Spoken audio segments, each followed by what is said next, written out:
Why do nonprofits fail? There are three common reasons. We don't often talk about the potential of our favorite organizations and close to our heart causes failing and closing up shop.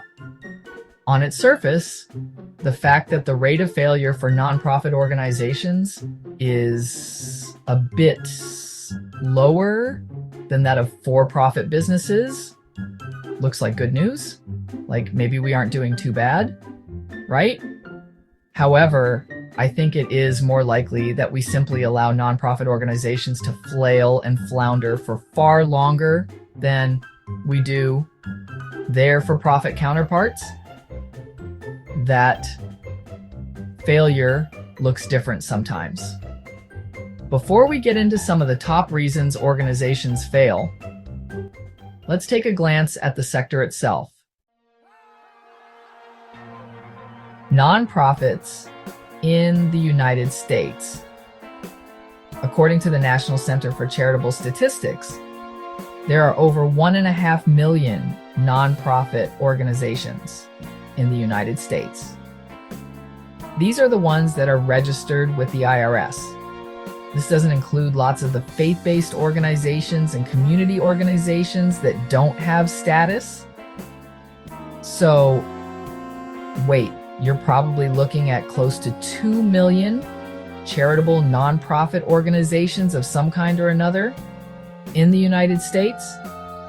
Complicating things even further, Congress, through the IRS, established at one point 36 different kinds of nonprofit organizations under the 501 code.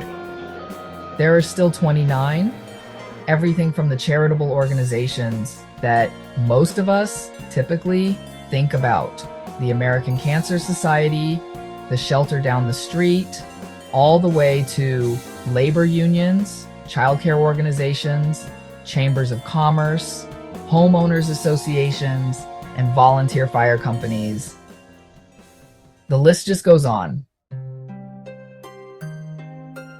Nonprofits in Oregon. There are over 19,000 nonprofits in the state of Oregon. That equates to one nonprofit organization for about every 4,700 people in Oregon. Again, this doesn't include things like churches and community groups that are unincorporated or not filed with the IRS. That is a lot of organizations for a state that is only 27th in terms of population. So why? Nonprofit organizations can fail for a number of reasons. Lack of planning, lack of money, or resources in general.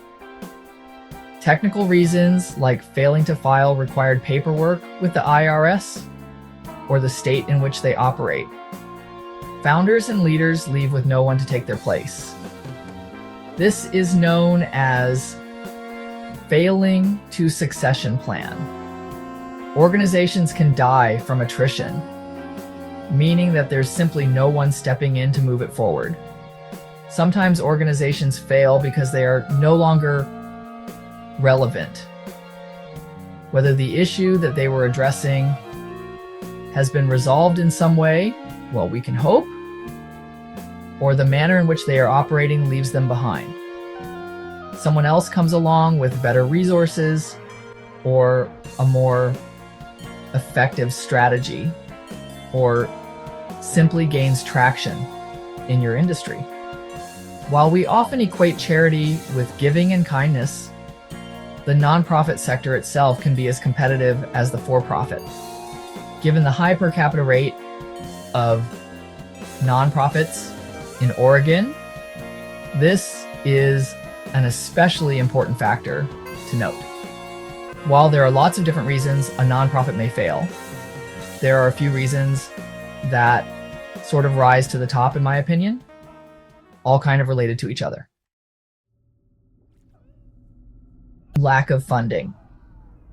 Let's face it, whatever the mission or purpose for a nonprofit to exist, that organization will be hard-pressed to stay afloat without at least minimal funding to carry out its work. Whether cash revenue or in-kind donations, this includes founders and volunteers paying for things. Every effort requires some kind of funding source. While there are, most assuredly, small community groups that function without a formal financial structure, even they need resources. There's no getting away from the fact that nonprofit organizations depend on external resources, and without them, failure is inevitable. Lack of planning. A sure way to run up against a funding shortfall is poor planning. Even worse, no planning at all. I belong to a number of nonprofit leadership peer groups. I will feature some of my faves in a future post, and I cannot count the number of times someone has posted some variation of, okay, I just established a nonprofit. What now? I get it. Starting or establishing a nonprofit is an exciting time. Passion and commitment are high, and the possibilities can seem endless. Often, there's also a sense of urgency to get up and running, to do the thing. However, for better or for worse, usually worse, this can mean that some critical foundational steps are missed or skipped altogether. Take funding, for example. You have your great idea off the ground, but have you thought about how you are going to keep the ship afloat past the first year, or even the first 6 months? When it comes to nonprofits, that old adage, failing to plan is planning to fail, is 100% accurate. Inexperienced board of directors and associated lack of training. My third, but not least, most common reason is an inexperienced and/or untrained board of directors. Even worse, a board that fails to recognize how important that is and doesn't seek to properly educate itself.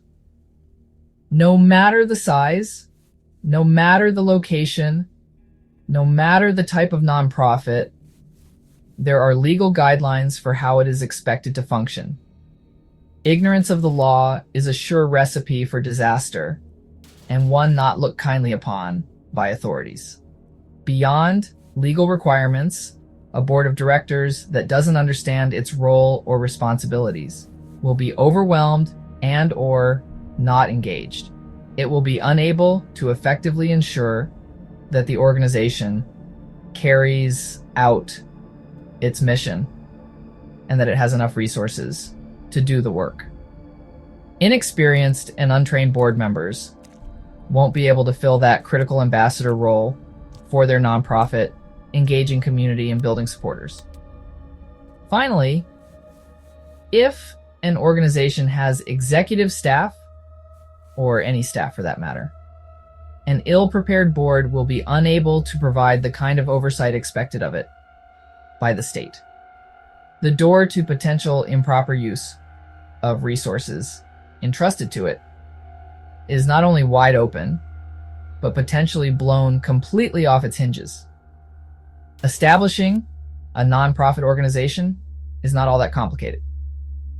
But without a doubt, it is an effort that should not be undertaken lightly. By definition, nonprofits hold public resources in their trust. A trust that is far too often broken, something that hurts everyone. Thank you for watching. Please like, share, and subscribe for more content.